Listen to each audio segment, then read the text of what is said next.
Hi, I'm Dr. Blair Masters with AccuSmart, and I wanted to go into a little bit of detail in regards to how we reverse mental decline, things like Alzheimer's, Parkinson's, dementia, that sort of thing. These concepts may be something that you're really not familiar with, so pay attention. It is I'm not going to say new, but it's been applied in ways that you've probably never even heard of before, and in a way that is globally so effective that when you look at your health from a new philosophy, it can really change your life completely, especially if you or a loved one is suffering from a condition like this.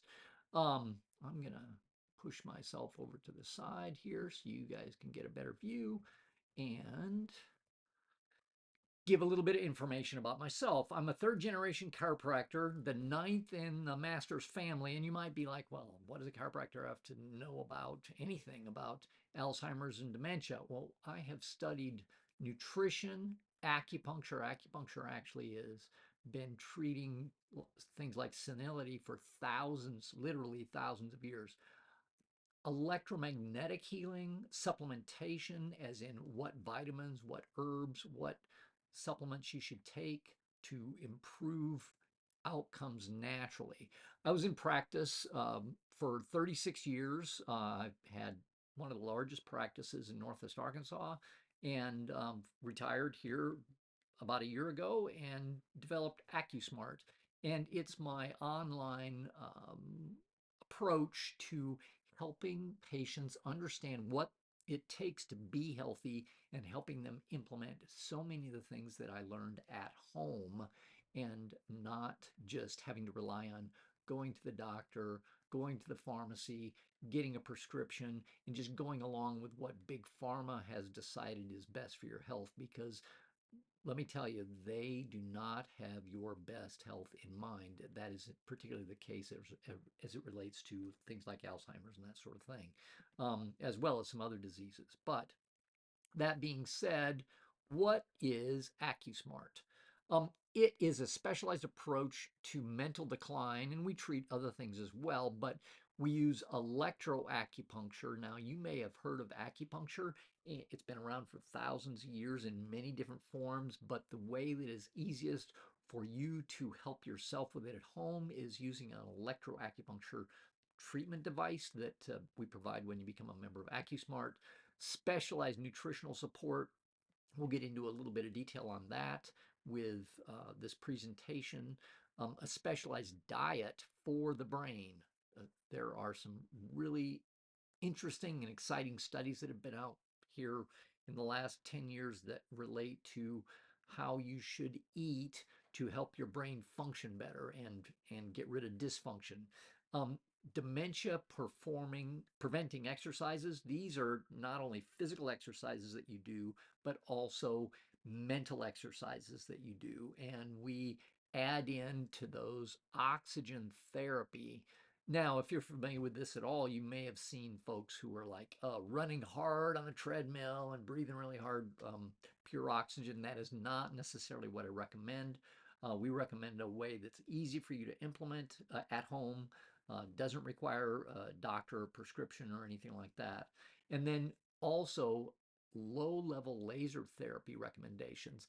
There's also some very exciting therapies, and I saw tons of results in my clinical practice that relates to laser therapy and implementing that as well. And there's some easy protocols that are very, very good for this kind of problem in regards to preventing it. If you're like, oh, my mom had it, I want to make sure that I don't get it, or my dad does have it, or my spouse does have it, and I want to see what I can do about lengthening the amount of time that they have and enjoying my time with them better in delaying things like really, really costly at-home, in-home care, or even more costly care at a facility. So let's get into this just a little bit more. The most important thing is with AccuSmart, we take a very holistic approach to your problems, including problems with dementia, senility, Alzheimer's, that sort of thing, Lewy body syndrome, Parkinson's, those kind of neurological brain related issues. If you're here in the center of what we call the triad of health, and the major cause of the problem may be, and let's just use as an example, toxins in the brain, but you only take vitamins and don't ever get rid of mercury, which was a big factor in my dad's case. I'll talk more about that here in a minute. Um, if you don't get rid of the toxins and just support it nutritionally, you're just spinning your wheels because you'll probably never really get results. And then you'll be like, oh, that program or that doctor didn't help me.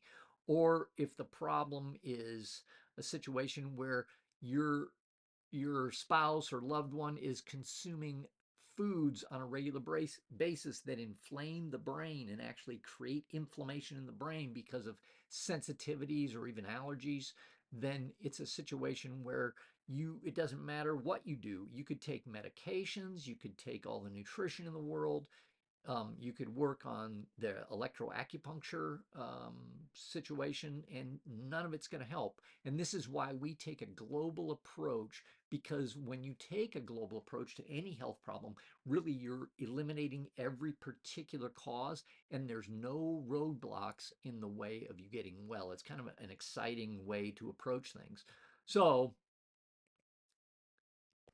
by the end of the course, the AccuSmart Dementia Prevention Program, you're going to know how to tell how bad the problem is. As a matter of fact, the tests that we recommend you perform are part of the downloads of that, and we will provide those for you free if you'd like. If you'd like to kind of see where you stand now, we have 3 different tests that we recommend. Some of them kind of overlap, but they really do give a good idea of where you stand, where your loved one stands in regards to dementia.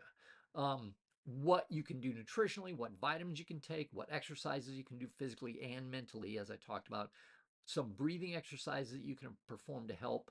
And we also, if you become part of AccuSmart, send you a quick, easy at-home finger prick test that you can send off the blood, put it on a little blotter paper, send it off, and you'll get back a full report with my recommendations on things that your brain may be swelling your brain, inflaming your brain because of allergies, sensitivities, that sort of thing.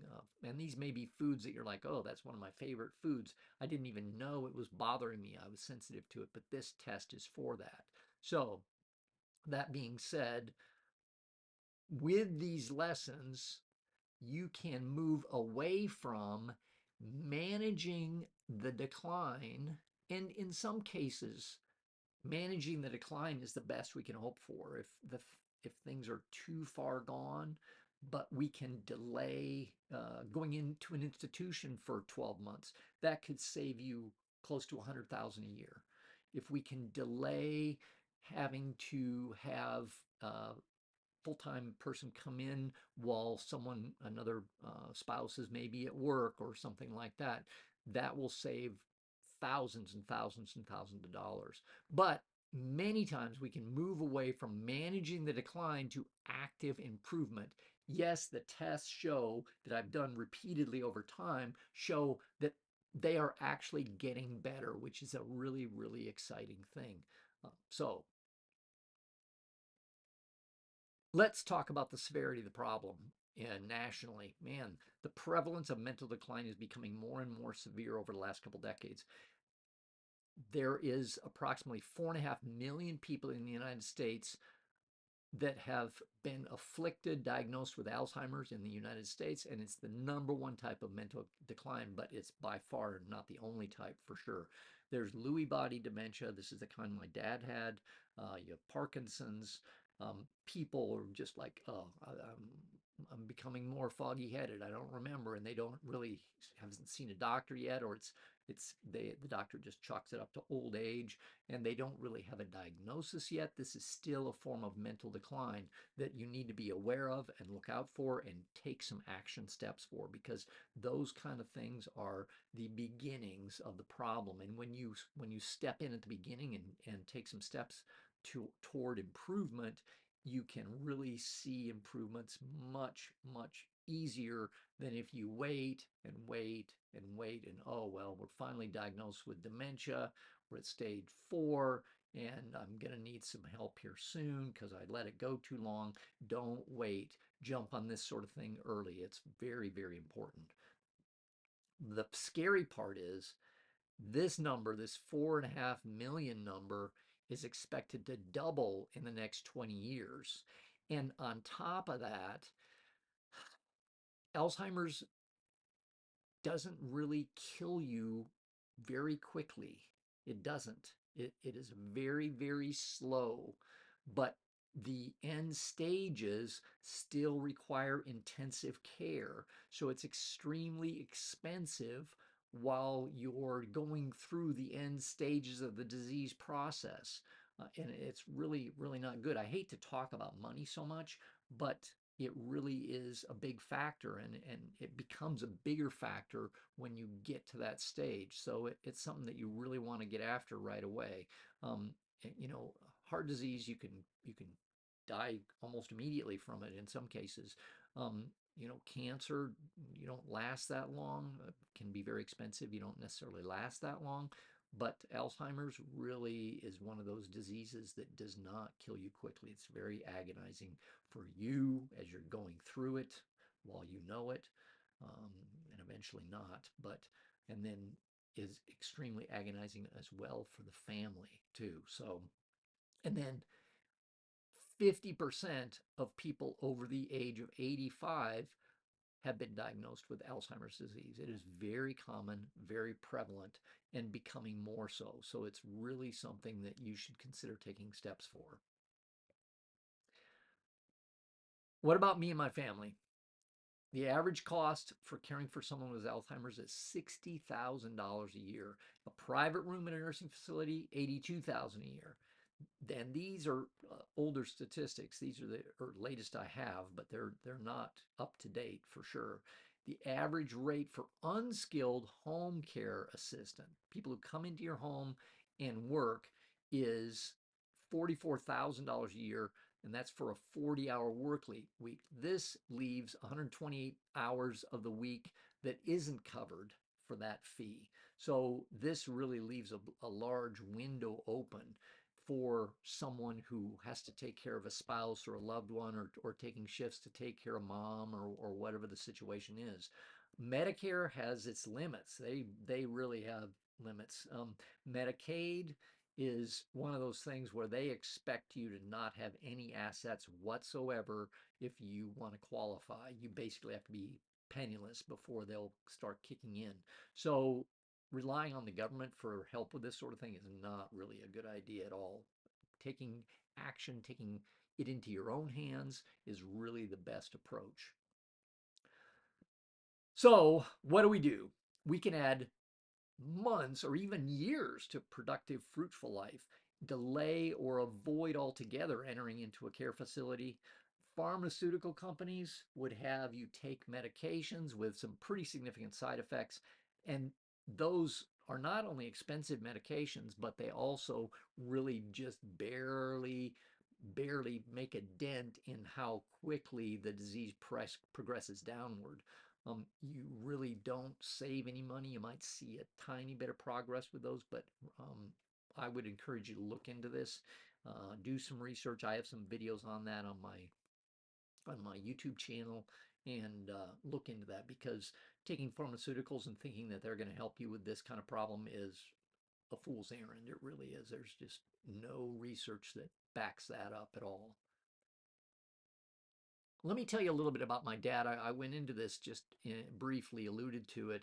The part of the reason I became really interested in this is my dad was diagnosed with dementia.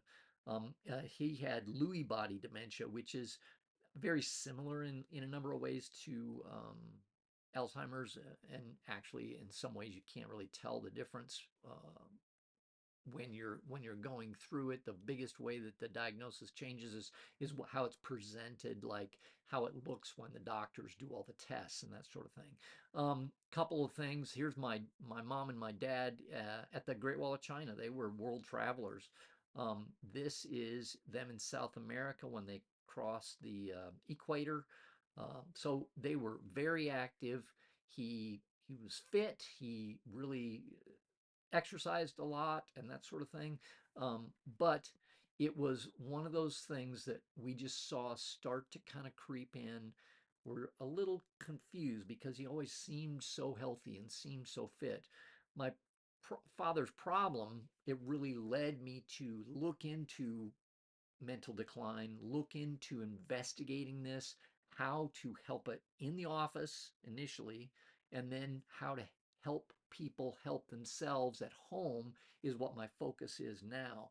But I really researched and learned and tried to invest in tools and tricks and nutrition that would make a big difference, and then diet. And that's really what got my dad, I think, in the end, as well as he, I'll tell you a little other story that I think was contributing to his quite a bit was toxins. But in the end, I think it was a combination of those two factors that really made him go downhill like he did.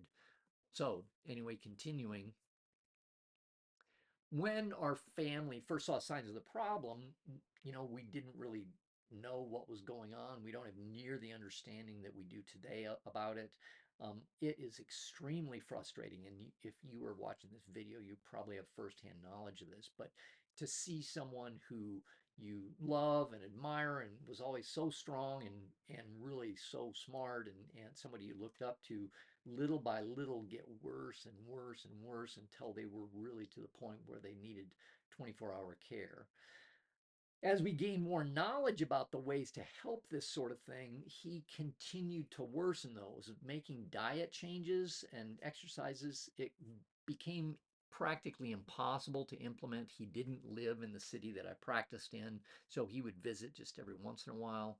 When we had some tests done, it showed his mercury in his brain was off the charts. It was so high, and it kind of came out and in stories that he told. Well, I remember when I was a kid, he used to have a little vial of mercury, you know, and this is in the 40s, 50s. He'd have had a little vial of mercury, and he'd play around with it and put a penny in it and make the penny look very shiny and that sort of thing. Well, when you're exposed to mercury, which is extremely toxic to the nervous system, it can cause some significant problems. And we worked on detoxifying him. The other thing, he was really kind of a sugar hound. He really liked his sugar in his diet, and we worked on that. But getting him to implement those changes, especially after he didn't really understand why he had to change his diet, was harder and harder and harder to do. And then finally, in the end, we weren't able to help him all that much. And this really kind of drove me. The frustration drove me to look into what we'd done wrong, what we could do better, how we could improve, how it if we could have implemented these in his daily life, what could have happened. And it caused me to develop the more advanced techniques that we have available today. Couple things. Here's when I first got into practice. That's been a long time ago now, back in Iowa when we were in practice together. And then this is a family vacation that we took, last family vacation, and he was suffering quite a bit at this point with mental decline. But this one was in Belize when we went sailing. Um, I can't help but feel that if my dad was alive today, that if we had all the stuff that we have now that we could implement, that the outcome would have been, it probably would have been the same in the long run, but it would have been much better in regards to how long he was lucent, how long he could be on his own, how much more enjoyable it would have been for my mother to care for him and that sort of thing. So really looking back, it really drove me to try to make some changes and put together a program that would really help people with this kind of problem. So what are these techniques? What are you talking about? Exercise with oxygen therapy paired with low-level laser therapy. These two together can really make a significant difference. A number of studies have shown this. eliminating brain inflaming foods. This is the test that I was telling you about that relates to the blood spot, and then eliminating foods that you may be eating on a daily basis that are causing your brain to inflame and just be like, oh, my brain's just not working. I'm not sharp like I used to be. Why is that? I don't understand it. Um, and here's the thing. The brain doesn't have any nerve endings for pain. You may have seen videos of surgeries where they actually probe the brain when the person's awake and they aren't feeling a thing. The brain doesn't have any nerve endings like that. It's got tons of nerve endings, but it doesn't have any nerve endings that relate to pain. So your brain can be quite inflamed and you don't even know it. What you see is a difference in your ability to do things neurologically. You know, your ability to think, your ability to process, your ability to do the things that you usually do. Continuing on, your omega-3 and omega-9 brain nutrition and getting rid of omega-6s, which again cause brain inflammation. That's not necessarily an allergy or sensitivity, but it will create inflammation nonetheless. Specialized brain nutrition, and this relates to getting rid of carbohydrates out of your diet.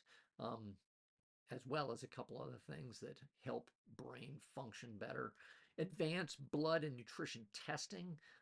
These are some of the things that we talked about here, and there's other tests we can do for that as well, where we, if necessary, can send you to a draw station and they can draw the blood and we can analyze that, as well as a number of other methods. I would encourage you, look up EWAT on the internet. There's a lot of information about it. And as I said, I recommend it in a little bit different way than they usually do it for like athletes and that sort of thing. But look up low-level laser therapy. These things are exciting things that you can do easily at home for not a lot of money. And they are the kind of thing that once you spend the money on it, I've got my thing too big here. Sorry about that. Um, Once you spend the money on it, you're in a situation where that's it, that you can use that particular thing forever. Um, I would encourage you to seriously look into those and be in a situation where you make your own decision, make the best decision that you can. But knowing the techniques is kind of like having a roadmap from, one side of the country to another. If you're going by car and you don't have a map, you're going to be probably spending a lot of time on roads that aren't necessarily taking you in the right direction. And having a guide is really helpful in this kind of a situation. When you persistently combine these methods, you will see dramatic results for your problem. So, what do these advanced methods do? They get to the underlying cause of mental decline. They get oxygen to the brain, not only by taking oxygen in when you're in a situation where you're exercising, when you're exercising physically and mentally, and breathing in oxygen from a oxygen concentrator can make a big difference. It's kind of like recharging your brain batteries in oxygen is, but then also the nutrition.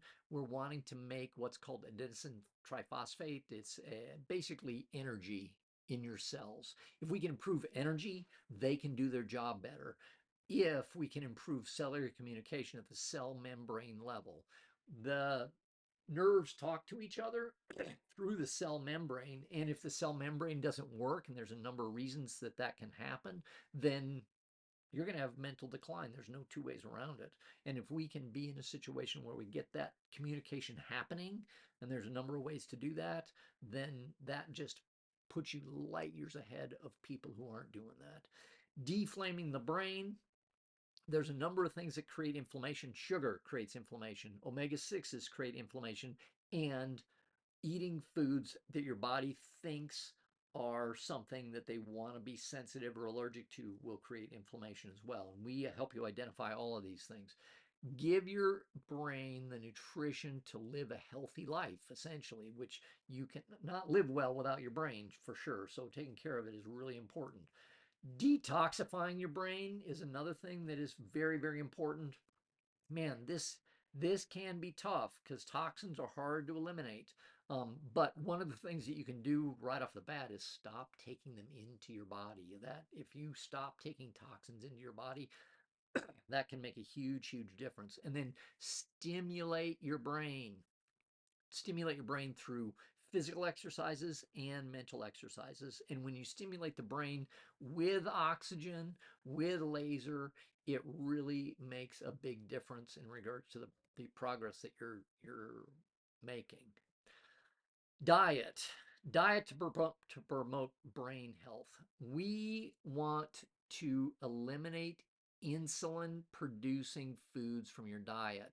Your brain does not need insulin, and it'll get sugar in it. It'll get nutrients into the brain without insulin. So it's not necessary.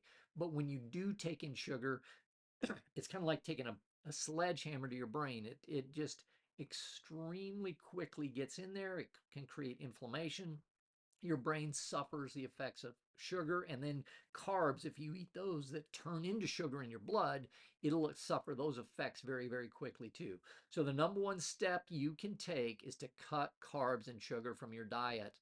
You would be shocked if you get into ketosis how much better your brain functions.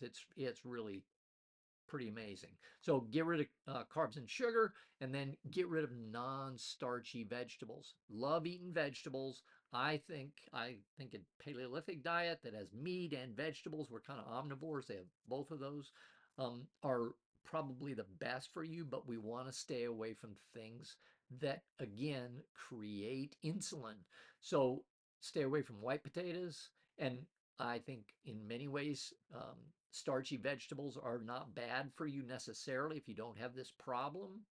If you don't have a problem with insulin overproduction in your body, no issue. But if you do, if you have dementia, if you have brain fog, then getting rid of these can make a big difference. And then increase quality protein.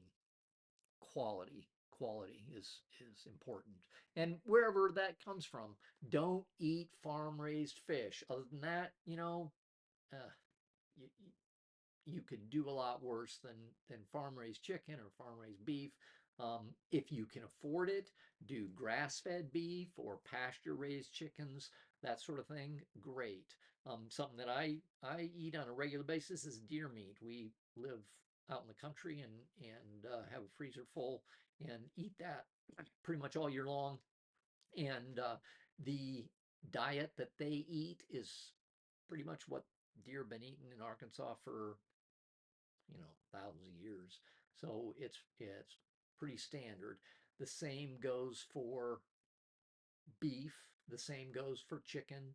The same goes for fish. Don't eat farm raised fish because they do not have a diet that is conducive to you being healthy. Don't eat farm raised fish. Tilapia, farm raised salmon. Just read the labels. Don't eat that stuff. It's really, really bad for you. But quality protein, increasing that is very, very important.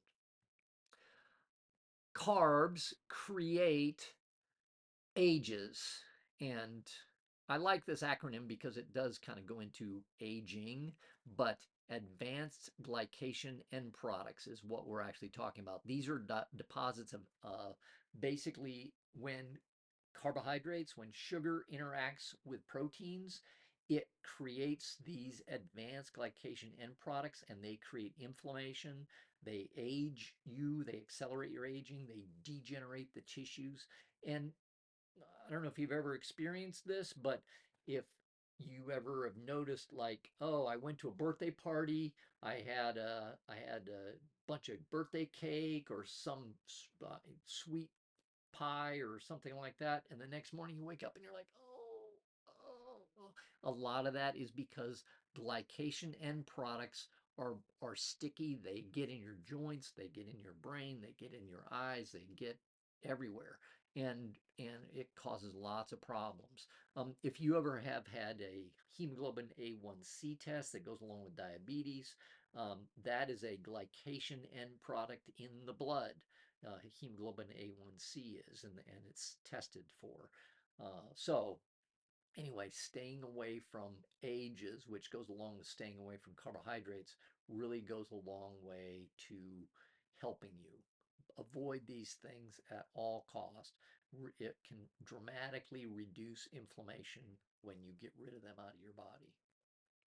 Supplements to take. Let's talk about this. And we go into a lot more detail on this. As a matter of fact, part of the testing that we do when you do the blood spot test is you get back a report on what the blood is showing you're deficient in. These are some things that I recommend for folks who, in general, need help with mental decline. Omega-3 fish oil, really, really important. If somebody's having mental decline, I recommend that they take 10,000 milligrams a day. That's a lot. That's a big dose. But you know, tiny doses don't get big results. They really don't.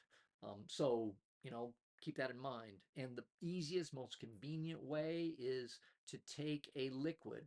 This is the stuff that I take. I take this Nordic Naturals, and it's really a good product. It's widely available, and it is relatively inexpensive. It's really, really good for you in so many ways. But also taking coconut oil. Coconut oil, fish oil is obviously an omega-3 primarily. It does have others in it. Coconut oil is primarily an omega-9. We want to avoid omega-6s that come from things like grains, pasta, cereal, bread, rice, that sort of thing.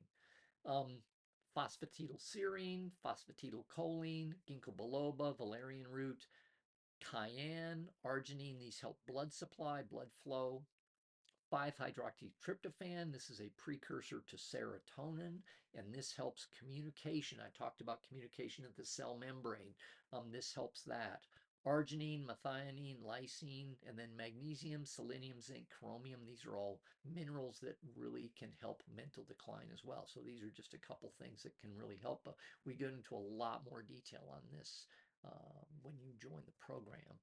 Breathing exercises, I talked about oxygen and how important it is when you're in a situation where you are doing breathing exercises, even if you don't have an oxygen concentrator with a little cannula that's feeding 90% oxygen in.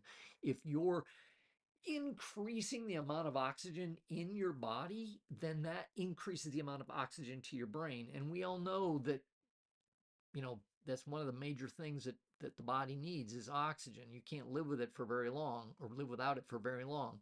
But one of the things that's not known is long-term minor oxygen depletion has been related to brain health issues. And just say you're, you know, I sit here and I read a book and I'm collapsed. My chest is collapsed down and I breathe very shallowly and don't get much breath into my oxygen into my lungs. Then that's going to translate to low level oxygen depletion for the brain. You need to sit up straight and breathe deep. If you're in a situation where you have an oxygen concentrator like I recommend with our program, you need to take it easy on some of these and maybe don't start with the concentrator and these because it may hyperventilate you without you knowing it. But breath of fire is a very quick in and out breath that gets your blood oxygenated very quickly. Just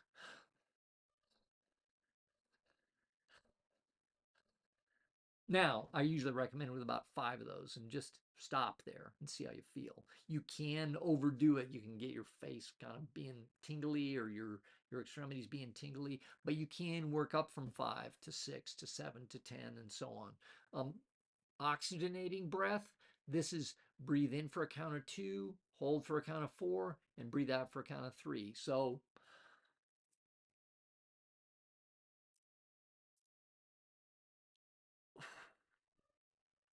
and then start over. But this gives the breath enough time in your lungs for the oxygen and carbon dioxide to trade places so it better oxygenates your bloodstream. So more of it again gets to your body and gets to your brain. Aerobic exercise, I cannot tell you how good that is for you. And I have a whole video that teaches you how to do exercises no matter what kind of situation you're in. We start with as easy as I can't even get out of a chair. Okay, this is what to do. This is what you should do then to start. Or somebody who's quite advanced and getting your heart beating very, very quickly. And that's great. So anyway, that's part of the program as well. And then as I talked about earlier, the exercise with oxygen therapy that I recommend. And you can incorporate that into these as you go along. This stuff is really, really beneficial. Getting extra oxygen into the blood makes an enormous difference with practically any kind of health problem, including mental decline. I recommend purchasing a portable oxygen concentrator. You can get these online without a prescription. Some of them start as low as $200. They're low maintenance. Once you buy them, you just use them. It's pretty easy. I usually recommend the ones that are battery powered. They are a little bit more expensive than the plug-in ones, but if they're battery powered, it's much, much easier to take a walk with them, obviously. You don't have to have an extension cord. It's much, much easier to incorporate it into your exercises. Exercise with deep breathing, when you pair it with nitrogen and oxygen, is a powerful brain stimulator, and it really can enhance your progress significantly. What happens when you have glucose in the blood, which is the sugar? Sugar is what the brain runs on. And if you eat a protein diet, your body can convert that. But essentially what we need, and I talked about this before, is this right down here. We want the ATP. The ATP helps you heal. It helps your body do stuff. It is energy. It is energy. We want more of that stuff so your body can heal up.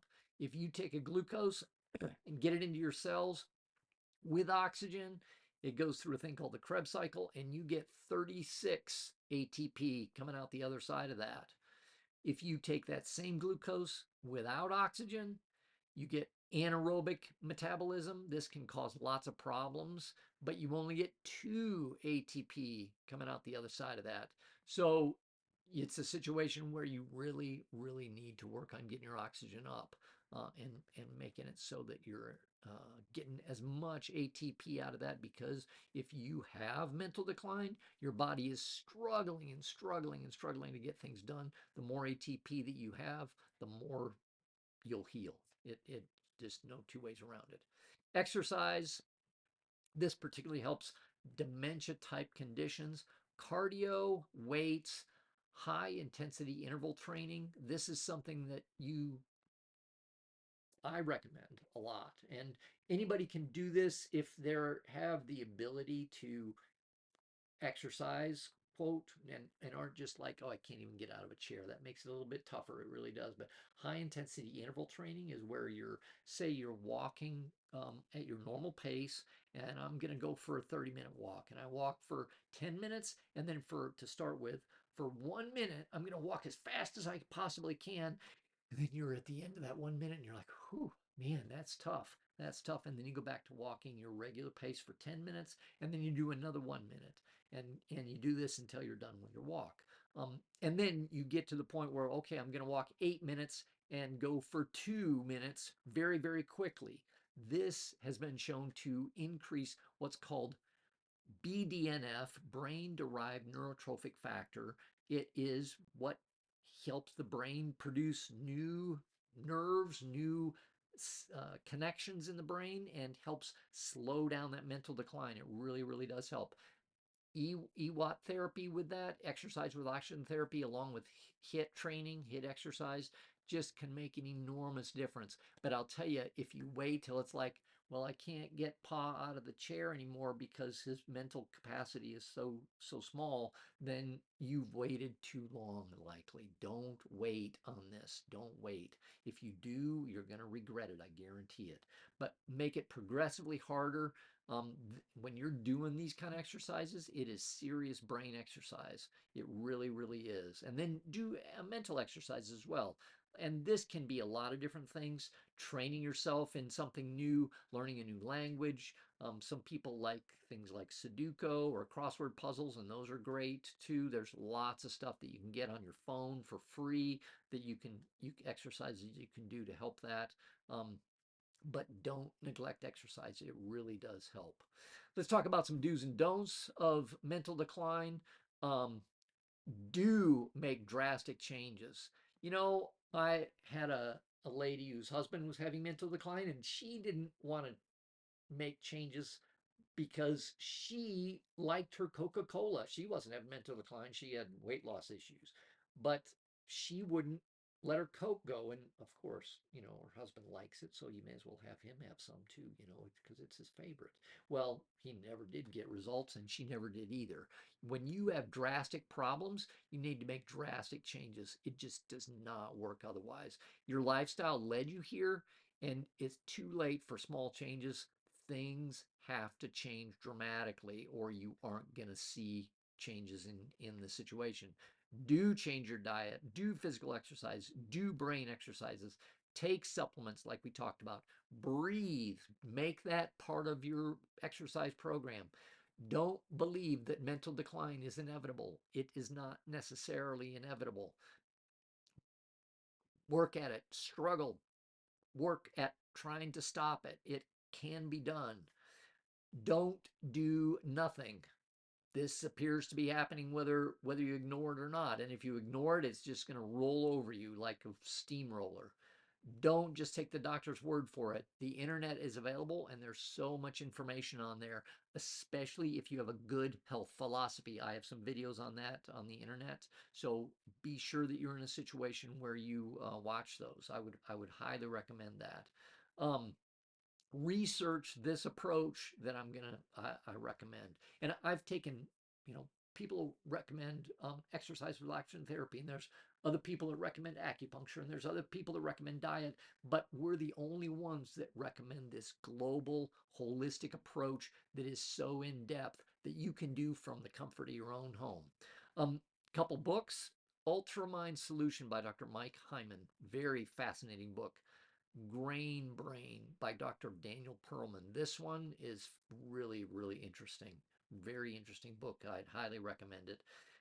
Don't give in to it. There's nothing we can do, or, oh, my granny had it, so it's just genetic and there's nothing we can do. That's baloney. They have shown that there's so many steps that you can take to help this. Don't give up on it. Don't give up. You will wish you had done something after it's too late. You really will. Well, I wish you'll have regrets. Let's talk about the economics. I did discuss this in a little bit of detail earlier, but the average cost of care for those with these conditions is 60, 80,000 a year. If you can delay care for even 1 year, if you can be in a situation where you can hold it off for just 1 year, then it would be 10 times the return on your health investment. And often the results are much, much better than that.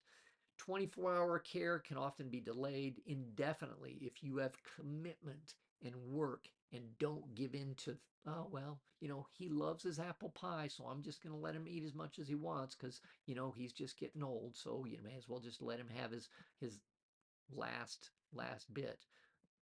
Don't do it. It's not worth it. But the biggest value really is not in dollars. It's in the added time with your loved ones, added ability to care for yourself if you're suffering from this, and the decreased burden on your family that you're being, and the cost savings of delaying or avoiding a nursing care facility. They, when you take all of these together, it is so worth doing. When you feel better than you ever thought you could by making some of these changes, because it not only affects your brain, it affects your whole body, it affects your heart, it affects your joints.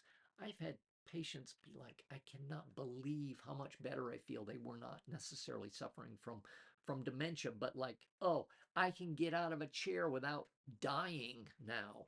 A number of patients have told me that.